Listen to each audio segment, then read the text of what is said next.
Retour en France et voilà une maman qui peut dire merci à la médecine. Il y a 3 ans, Céline a découvert qu'elle était atteinte d'un cancer. À 29 ans, elle n'avait pas encore eu d'enfant.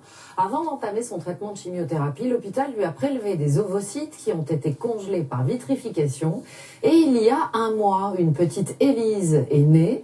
C'est la première fois qu'un bébé voit le jour dans ces conditions en France et c'est seulement la 6e fois dans le monde. Florence Bouquilla et Loane Martin. Élise, née le mois dernier, est presque un bébé miracle. En 2013, sa mère découvre qu'elle a un cancer. Elle doit subir une lourde chimiothérapie qui peut la rendre stérile. Pourtant, grâce à une prouesse médicale, l'enfant naît 2 ans seulement après le traitement. De se dire que la science a évolué et nous permet ce genre de choses, bien sûr, on remercie parce que sinon on n'en serait pas là aujourd'hui, ça c'est sûr.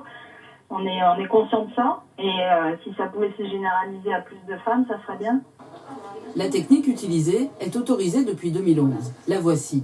Sous anesthésie, on prélève les ovocytes de la femme pour les préserver. Ils sont immédiatement vitrifiés, c'est-à-dire congelés dans l'azote liquide à moins 196 degrés.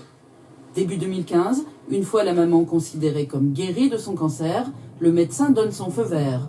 Les ovocytes sont réchauffés, fécondés, implantés dans l'utérus de la maman d'Élise qui tombe enceinte dès la première tentative. Pour ce cancérologue, cette réussite prouve qu'un grand nombre de femmes victimes de cancer peuvent garder l'espoir d'avoir un enfant. Donc ça peut se dérouler entre la puberté et avant l'âge de 40 ans. Et là, toutes les patientes susceptibles d'avoir un traitement potentiellement toxique pour leur fonction ovarienne seront des candidates à une préservation de la fertilité. En 2015, plusieurs centaines de femmes ont bénéficié de la même technique de vitrification avant leur traitement anticancéreux. D'autres bébés, comme la petite Élise, verront peut-être bientôt le jour.